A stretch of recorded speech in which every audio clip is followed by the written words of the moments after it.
Saudara, nats ini melukiskan atau menggambarkan kehidupan orang Farisi dan ahli Taurat, yang dimana mereka memegang teguh namanya adat istiadat. Bahkan adat istiadat pun sering kita jumpai dalam kehidupan di saat ini. Saudara, adat istiadat orang Yahudi ini sangat kental sekali, bahkan hampir-hampir menempatkan adat istiadat itu setara dengan hukum Taurat Musa. Jadi dia hampir menyetarakan itu antara adat istiadat orang Yahudi dengan hukum Musa.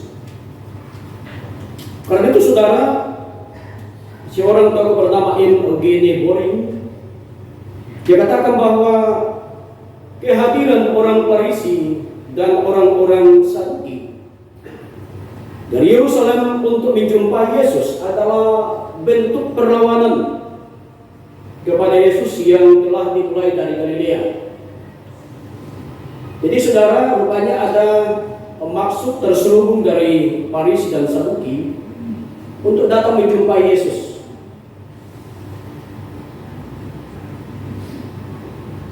Bahkan ini adalah rentetan daripada pemberontakan yang dilakukan oleh orang Farisi yang pada akhirnya membawa Yesus kepada sebuah penderitaan. Jadi saudara, sebenarnya ini sudah bagian daripada pemberontakan orang-orang Farisi yang memang tidak menyukai keberadaan Yesus pada saat itu. Karena itu saudara, kalau kita melihat dalam bacaan ini, hal sepele sesungguhnya yang menjadi sebuah perdebatan yang disampaikan oleh Farisi orang Saduki kepada Yesus. Ini hanya soal cuci tangan, sebuah aturan adat istiadat yang tidak secara tertulis. Sebenarnya aturan ini secara lisan saja yang terjadi dalam kehidupan orang Yahudi dari nenek moyang mereka. Sebenarnya ini bukan sebuah aturan secara tertulis soal cuci tangan atau tidak cuci tangan.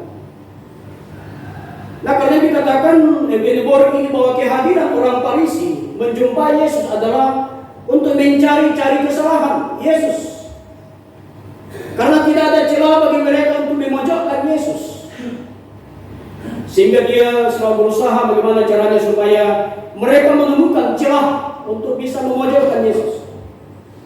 Dan rupanya saudara, perjumpaan ini mereka berhasil memojokkan Yesus dengan mengatakan bahwa muridmu di hari Sabat, bahkan sebelum dia makan, dia tidak mencuci tangan, sebagaimana adat istiadat orang Yahudi. Bahkan kalau kita baca bagian-bagiannya, dikatakan bahwa bahkan pada saat orang pun pulang dari pasar, itu juga harus membasuh tangannya, badannya. Ini saya teringat dengan masa-masa Covid kemarin. Masa-masa Covid itu, kalau dari mana pun kita datangnya, pada saat kita keluar rumah dan kembali ke dalamnya, itu harus cuci tangan, membasuh badan. Karena soal kebersihan, karena ini COVID virus. Bahkan pakaian pun harus dibuka dan lain sebagainya. Nah, karena itu saudara, adat istiadat ini merupakan aturan-aturan orang Yahudi yang tidak boleh dilanggar sama sekali. Karena itu kalau kita membaca dalam ayat yang ke-6, ini adalah sebuah kecaman yang atau teguran keras yang dilakukan oleh seorang Yesus kepada mereka. Dikatakan dalam bacaan kita begini.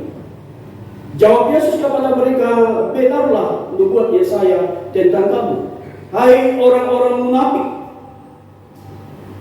Jadi saudara, sesungguhnya Yesus sudah tahu jalan pikiran orang-orang Farisi, bahwa kehadiran mereka hanya untuk mencari celah bagaimana caranya supaya bisa memojokkan Yesus. Tapi Yesus mengetahui jalan pikiran mereka sehingga dikatakan, hai kamu orang-orang munafik. Kenapa dikatakan hai kamu orang-orang munafik, saudara? Karena sesungguhnya ada aturan-aturan orang Yahudi yang memang tidak masuk akal. Termasuk di dalamnya adalah ada aturan bagi mereka bahwa bisa saja mengabaikan orang tua. Yang penting korban dilakukan kepada Allah. Jadi itu bisa terlihat kalau kita membaca dalam ayat 9 sampai 13. Makanya di ayat yang ke-9 itu, ke-10 itu ada penekanan Yesus dikatakan begini. Yang 10, karena Musa telah berkata, hormatilah ayahmu dan ibumu, dan siapa yang mengutuki ayahnya atau ibunya harus mati. Kenapa ini disinggung Yesus, saudara? Karena saya katakan tadi, salah satu tradisi atau adat secara lisan yang dilakukan seorang Yahudi adalah mereka bisa tidak mengurusi orang tuanya, yang penting mereka melakukan kurban. Jadi pada dasarnya orang Yahudi ini, saudara, mereka berpegang teguh kepada sebuah adat istiadat yang membuat mereka tidak mampu berbuat apa-apa kalau tidak berpegang pada adat istiadat atau aturan-aturan nenek moyang. Dan saudara, ini sini kita jumpai dalam kehidupan kita. Di zaman sekarang pun, bahkan dalam gereja sekalipun, ada aturan-aturan yang kadangkala itu tidak boleh dilanggar. Ada aturan-aturan yang harus tidak boleh melenceng dari sidang tahunan, harus sidang tahunan yang dijalani. Tanpa kita memikirkan efek dari sebuah tindakan-tindakan yang kita lakukan. Bahkan di zaman sekarang pun, saudara, kadangkala adat istiadat, kebiasaan-kebiasaan itu justru mempengaruhi kehidupan dalam gereja. Bahkan kadangkala ada aturan-aturan secara adat istiadat yang justru lebih di atas ketimbang firman Tuhan. Ada 3 hal yang saya sampaikan kepada kita sehubungan dengan apa yang dialami orang Yahudi dalam perjumpaan dengan Yesus, menyangkut dengan kebiasaan-kebiasaan adat istiadat yang sampai Yesus mengatakan, hai orang munafik. Yang pertama, saudara, adalah Tuhan Yesus bukan bermaksud meniadakan adat istiadat atau tradisi nenek moyang, namun Yesus mengatakan bahwa janganlah menempatkan tradisi manusia setara dengan ajaran Yesus. Kehadiran Yesus, saudara, bukan meniadakan adat istiadat, kebiasaan yang ada, tapi Yesus mau menjelaskan bahwa menempatkan kalau tradisi itu jangan setara dengan ajaran Yesus.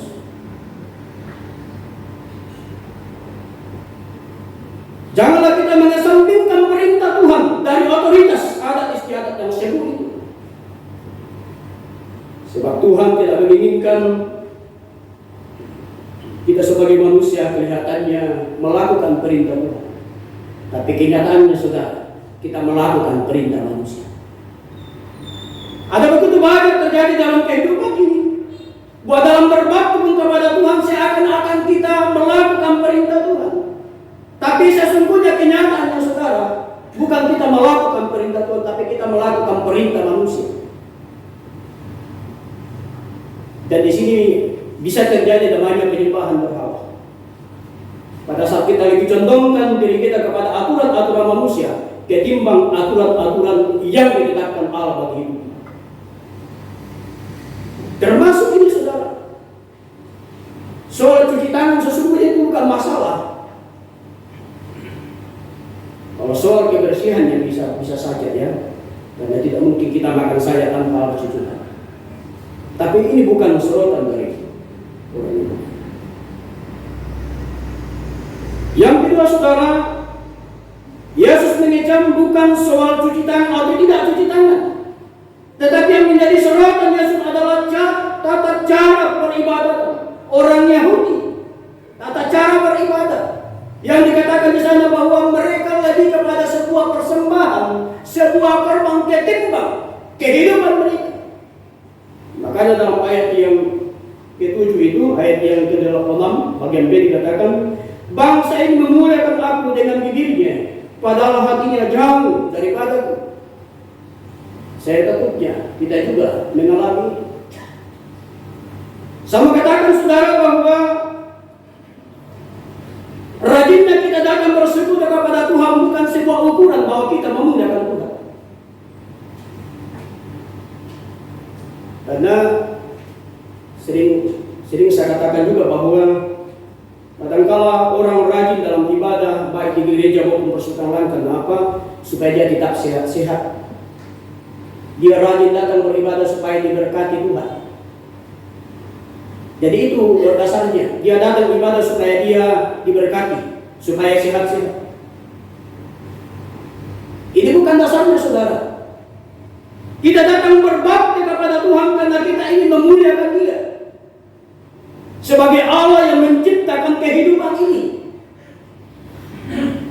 Kita datang memuliakan Tuhan, saudara, bukan karena tuntutan. Apakah tuntutan supaya diberkati atau lain sebagainya. Tapi kita datang kepada Tuhan karena kita tahu, kita menyadari hidup kita, bahwa kita pun diselamatkan karena Yesus. Itu alasannya mengapa kita harus datang beribadah kepada Tuhan. Karena takutnya terjadi itu. Karena itu, saudara, kehadiran kita dalam rumah Tuhan harus disertai dengan hati yang tulus. Dalam Roma 16 ayat yang 18 saya akan baca bagi kita, saudara. Roma 16 ayat yang 18. Yang saya takutnya terjadi dalam kehidupan kita. Ayat 18 dikatakan begini.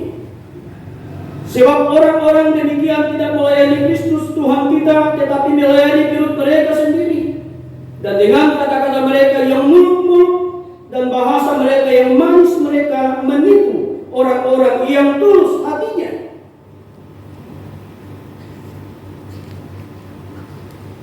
Jadi ada saja orang, saudara, bukan karena dia memang ingin memuliakan Tuhan, tapi dia datang supaya apa? Supaya ada kelihatan. Karena ada maunya. Sama dalam konteks pelayanan. Kita juga melayani Tuhan, saudara.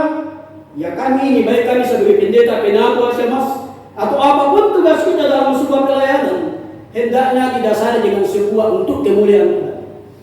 Tidak karena supaya kita diakui orang, malu hebat Tuhan kita. Malu jagotongan Tuhan kita ya. Bukan itu ukurannya, saudara. Karena padahal terjadi bisa saja muncul namanya kesombongan diri. Banyak orang cerita katanya saya bagus. Nah ini terus ini perasaan. Namanya manusia identik dengan dipuji. Dan itu bisa muncul kesombongan dalam diri. Jadi kita bukan lagi datang untuk sungguh-sungguh memuliakan Tuhan, tapi kita datang supaya dipuji orang. Amar hebat atau dato. Dan yang ketiga, saudara, Yesus menekankan arti kesucian hidup. Jadi tekankan Yesus adalah bagaimana kesucian kehidupanmu di hadapan Tuhan.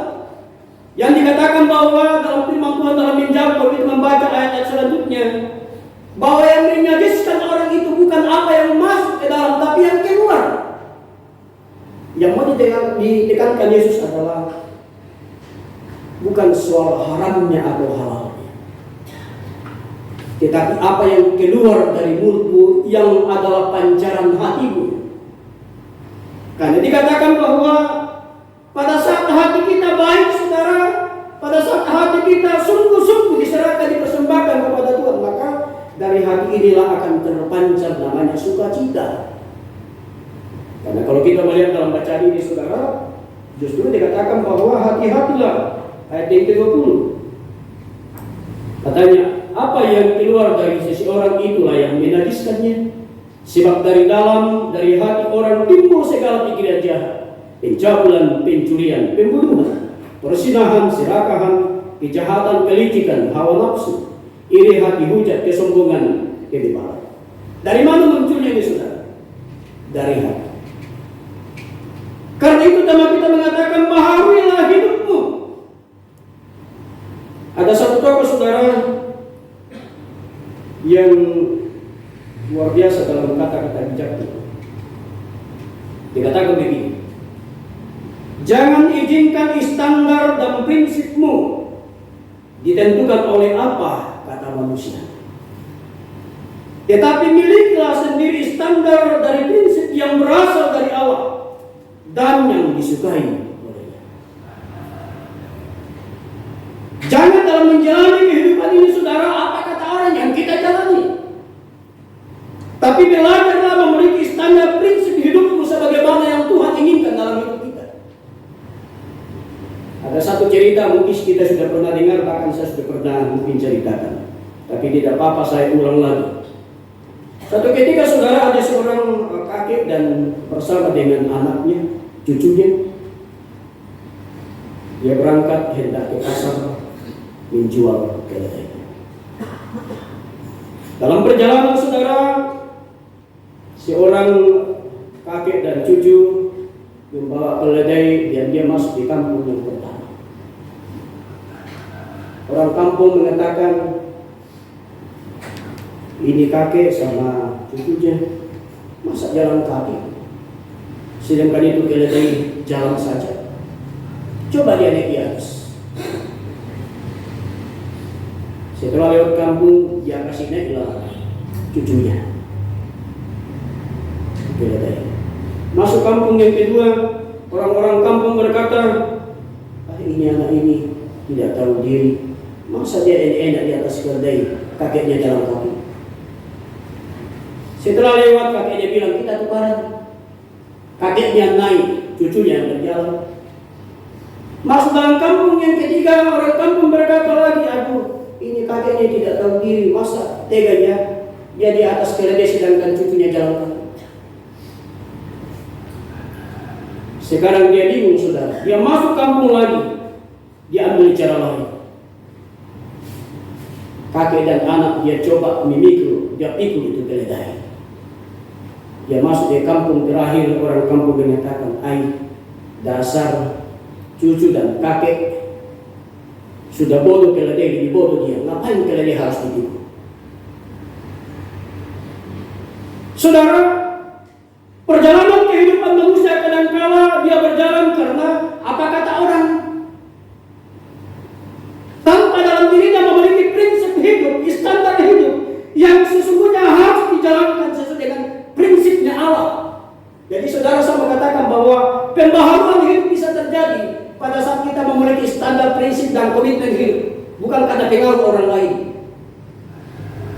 Pertumbuhan iman kita saudara, itu bisa terjadi bukan karena pengaruh orang lain, tapi komitmen kita di hadapan Allah. Dan inilah yang Yesus coba merubah dari cara pandang orang Yahudi. Pembaharuan hidup. Karena pada saat kehidupan kita dibaharui saudara, maka apapun yang keluar dari hati itu akan terpancar kebahagiaan, sukacita yang itu menjadi berkat bagi orang lain. Tapi kalau saudara kehidupan hati ini tidak dibaharui, jangan pernah berharap saudara menjadi berkat bagi orang lain. Makanya sangat jelas dikatakan dalam firman Tuhan ini, percuma mereka beribadah kepadaku sedangkan ajaran mereka adalah ajaran ialah perintah manusia.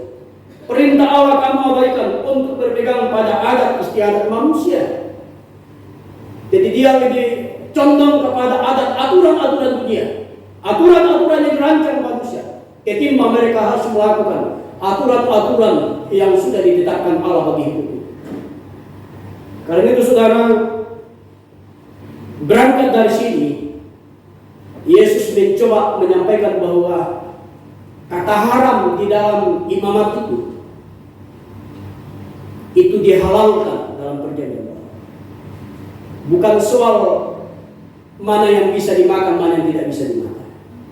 Tapi penekanan Yesus adalah apa yang keluar dari mulutnya.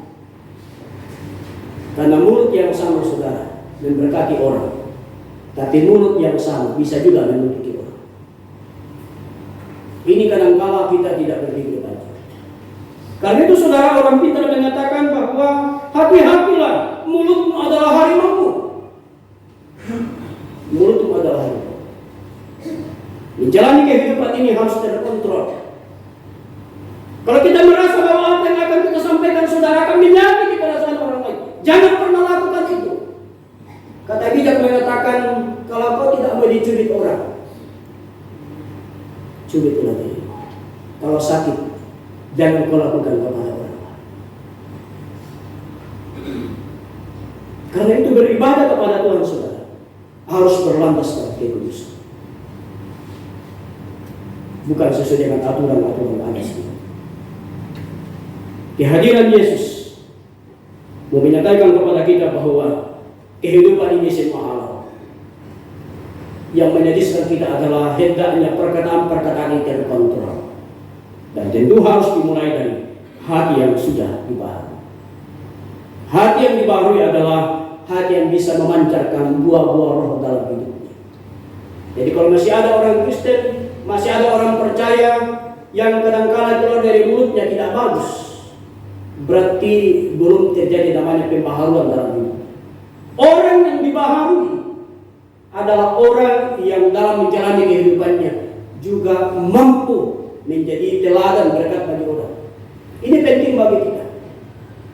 Karena itu bukan rajinnya ibadah menunjukkan bahwa kita sungguh-sungguh datang kepada Tuhan bukan. Tapi kualitas iman sesungguhnya adalah pada saat tindakan perkataan kita itu bisa menyenangkan orang lain. Sering saya katakan dalam bentuk khotbah, sering saya katakan bahwa pada saat keberadaan kita dalam sebuah persekutuan dirindukan orang, itu artinya kita menjadi berkat bagi orang lain. Tapi kalau kehadiran kita dalam persekutuan ini membuat orang lain gelisah, itu artinya saudara kita harus introspeksi diri. Kalau kehadiran kita dalam ibadah sudah ada orang yang gelisah, tidak mau saya duduk di sampingnya itu si A dan si B, saya tidak tenang. Itu artinya keberadaan hidup kita tidak milik. Tapi kalau misalnya keberadaan kita dalam persekutuan orang menantikan, kayaknya tidak sempurna nih ibadah kalau tidak ada itu si A dan si B. Berarti kehidupan kita berdampak baik. Karena itu saudara, firman Tuhan ini mengingatkan dengan kita itu terus berpegang teguh pada ajaran-ajaran. Jangan pernah, bukan berarti bahwa mengabaikan aturan-aturan dunia, tidak. Tapi ada hal-hal yang memang harus diabaikan demi menjalankan perintah-perintah Tuhan dalam hidup kita. Sebagaimana orang Yahudi, orang Farisi yang lebih mementingkan adat ketimbang ajaran-ajaran perintah Tuhan. Karena itu firman Tuhan menjadi penolong, menjadi terbaik. Kita berdoa. Terima kasih Tuhan Allah, Tuhan-Mu, oleh hamba sambal. Roh Kudus berpenolong, memampukan kami melakukan memperhatikan firman-Mu. Terus kami boleh menjadi berkat bagi teladan dan kasih. Dan demikian Tuhan dimuliakan dan biarlah kami juga sekalian selain kasih dituntut dipelihara. Terpujilah Kristus. Kami berdoa dan bersyukur. Amin.